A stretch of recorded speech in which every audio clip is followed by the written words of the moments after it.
One of the most important things we do at IE Business School is always work on the next best you. And that's true for our students as well as for our alumni. Today, I'll be speaking with alumna Mosiri Cabezas. She graduated in the class of 2002 from our executive MBA, and she's had a very interesting career that she's going to share with us.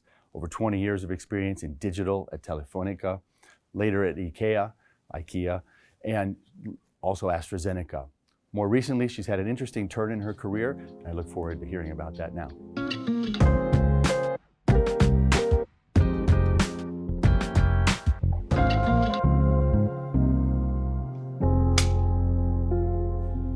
So Mosiri, thanks for coming, sharing your time with us. I think for alumni, it's always interesting to hear how people manage their careers. I mean, you graduated from IE, and it's challenging to manage a career. There's ups and downs. So as a place to start, maybe tell us a little bit about what you studied, how you made some early career decisions and launched your trajectory. Thanks for having me here. I studied economics. I was graduated in economics, but before that I studied 3 years of engineering, and it didn't fit. But my brain is a science and mathematical brain, and I started when I finished university in Telefonica. I started to work in Telefonica, and Telefonica was a place where I learned so much, because telcos at that time were the companies where the investments on technology happened. So even without knowing, I was breathing technology since I was a small, professionally speaking. And at one point, I realized that I have learned so much and I have something to give to the others, to society.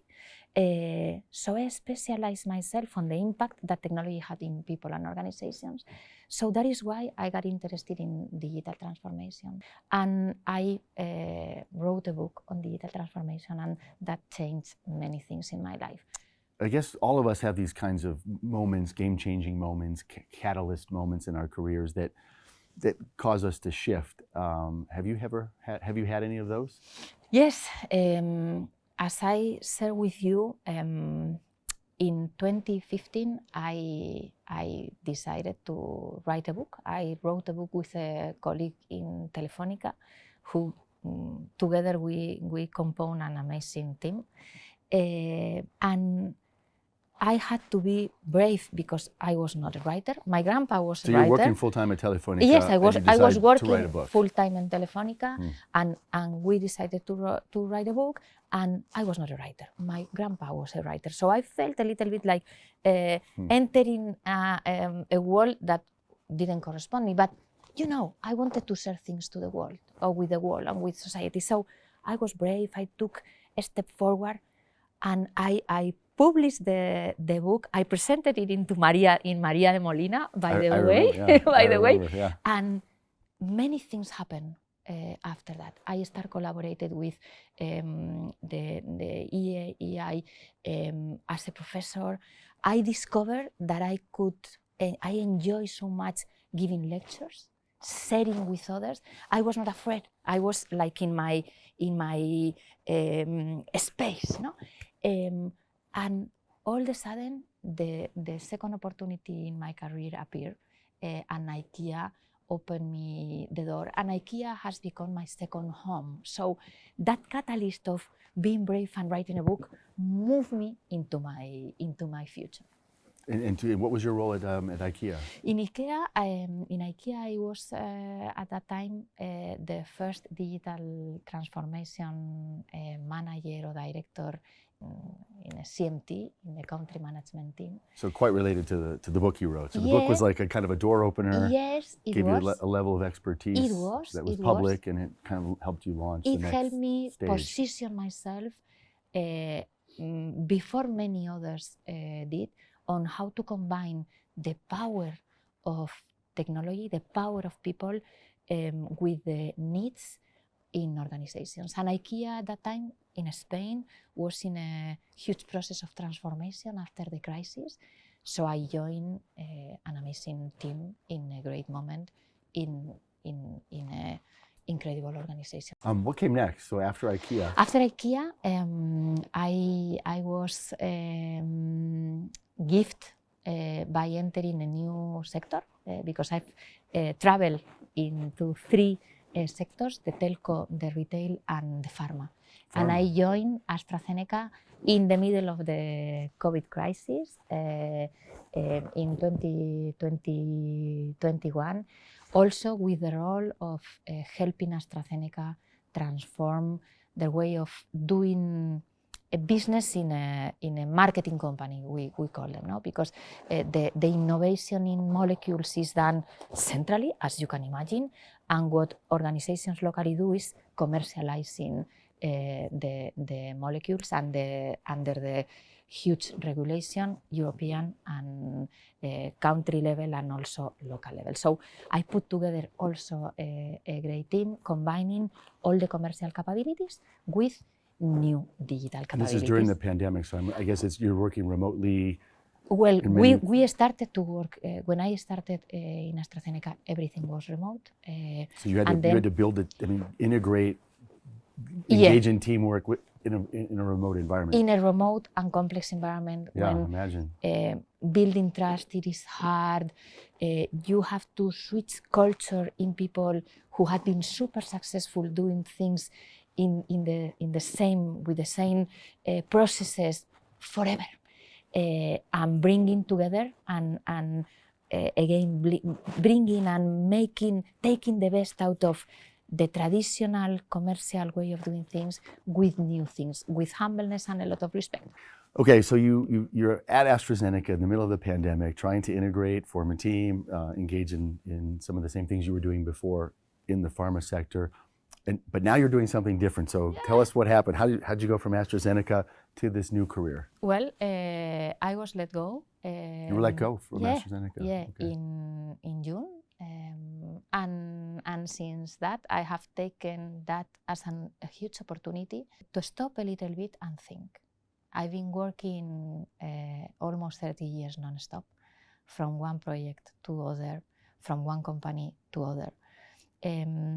Most of the time taking the reins of my career, but sometimes you let yourself flow with the speed, with the complexity, and I've taken some time to think, stop, and find Mosiri as a total human being, professionally, personally, and also projecting myself to the future, which are the capabilities that I have after so many years of experience that I can put at the service of our society. Maybe not just one company, but many companies. Maybe not just one individual, but many individuals. How can my experience help others to understand themselves, to envision the future that is coming, that many times it is not that complex to imagine, and how I can help those organizations and people to draw one path, because it might be many, but one path to move from today into their future. I mean, could you share with us a little bit about, I mean, obviously, it didn't feel good when you got the news from AstraZeneca, but I mean, tell us a little bit about what went through your mind, how you felt, and initially, and then, so there's sort of the 10-10-10 rule. 10 minutes later, I am super happy 10 minutes later, 10 days later, and 10 months later. It's amazing that you tell me this without having spoken, because I have written a book about this, and it's called the 10 steps to research after something like this happened, and it is based on timing, as you said. So 10 minutes, you get this news. 10 minutes later, what were you thinking? What were you feeling? Well, this is Shocked, a normal process. Super lost, because you are used to having a big company that supports you. Angry, very angry. So I learned to calm my anger. Super afraid of not being able to find my way. Afraid of the basic things, paying the bills. That is something basic, but Of course. Next month, you are not going to have your nomina, no? So, and then you start realizing, Lee, that every day the sun comes, that the spring comes, and after spring, summer, and after summer, autumn. So you can stay on fear, anger, and not understanding, or you can take all the tools that life have given you, because I am a gifted woman. I am super, I have to give a lot of thanks. I am lucky. Take all of that and say, what can I do with all these amazing things that my parents, EI, and the companies where I've worked have given me? Because that is my responsibility. So it was kind of, a tough challenge initially, but then you shifted to this mode of opportunity. A new doors opened. There is no other way to face it. One thing that I've learned is that in Spain, I don't know why, we tend to hide when one of these things happen. It's like if you were marked with a negative, and these are things that normally happen in a career. So that is why I wrote a book. I wrote a book to not forget, to heal, and also to help. Because help others, right? Help others, because if I would have had somebody next to me the first week, I would have not called anyone.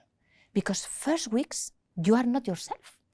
You don't know who you are, you don't know where you are, and you don't know where do you want to position yourself in the future. So you need to be alone. You need to swallow, digest. Yeah, and so what are you doing now? It sounds like the humanities have come back again. Tell us a little bit about what you're doing now. I'm still defining what I'm doing, but probably helping others, in plural. Not just being linked to just one organization, but putting all these unique capabilities and experiences to serve others in their way to transformation. Companies, but also people. People who are thinking what to do next, and they don't know, they are lost. People who had been fired or dismissed or let go. All those people are in the middle of a thunderstorm. How can they be a company into their future? And sometimes you just need a hand who has gone through the same and who had rediscovered herself or themselves. So, very much in purpose mode, and we talk about your purpose as part of the Next Best You at the business school. So it sounds like you're kind of on a purpose mission now in this stage of your career. Yes. So you're in purpose mode. It sounds like you're building a new career around giving back to others, and I guess you mentioned the word linkages. So there's a network effect there. To tell us a little about how you network and the use of the IE network in particular. How does that work for you? You don't do nothing in life without others, and the stronger your network is, the stronger you are as a professional, as a human. And sometimes when you are in the middle of a program, no matter if it's a university or an MBA, you are so overwhelmed that the only thing that you want is that times move fast in order to finish, close the door in Maria de Molina, and re-encounter yourself with your weekends. So you finish, and you go back to your life, to your family, and to your work, and you are super focused again, no? Well, I think we should take this the other way around. When you finish EI, your real relationship with EI should start. Because EI is a huge universe, not a network. No, I want to call it a universe of people, love, knowledge, vision, future, that I think many times we don't give it the size and the power that it has to help you project yourself into new things, to be linked with extraordinary people, extraordinary brains, but also extraordinary hearts. And the closer you are with the institution in many ways, the stronger you will become and the stronger the organization will become. So this is a symbiotic relationship. So I urge every student to become re-become a student, repeat, to become a teacher, and to help in the ways that they can, but not to wait until something happens where you have empty time to be linked to the things that are important to you. So rethink your relationship with EI, because it can enlarge you as an individual and of course as a professional. Yeah, I mean, higher education, we use the term lifelong learning, and I think you've really captured the idea that it's not just formal learning, but it's informal learning, but it's also networking and being with people and leveraging the power of a network to grow, to transform, and shape your future on a continuous basis. Completely. But for me, sometimes the word network, the concept of network, and it might be because I'm not native in English, it is a little bit interested driven, no? Yeah, very agenda driven, yes, kind of me driven yes, in a way. Yeah. Yeah. And you're talking about it from a we driven standpoint. Yeah. How powerful is this organization if we can dedicate a little bit of our time, even when we think we don't have time, because time is elastic, time stretches. I don't know if you've seen a video of Arnold Schwarzenegger about the day have 24 hours. There are so many things that we can do in 24 hours. And the stronger this root relationship with this great opportunity we build, the stronger both will become. Well, speaking of time and elasticity, I mean, thank you very much for your time. Absolute pleasure to hear this story, and thank you for being open and sharing what many people don't actually want to talk about, because I think it's great for our community to hear how we go through the ups and downs of our careers. Every one of us has our ups and our downs, and I think it's rare to hear a little bit about the downs and how those can be catalysts for what's next, for the next best version of ourselves. So thank you very much for that. And fantastic that you're thinking about a purpose-driven career now, and you're sort of in the senior stages of your career, giving back. So I think that's a wonderful message for our community. Purpose is very much on the minds of students and as well as alumni. So a great model for us to think about. So thanks very much. Thank you for having me here. Thank you. Thanks for tuning in. It's always interesting to hear about the career trajectories of our alumni. Hope you enjoyed it. If you did, please leave a comment.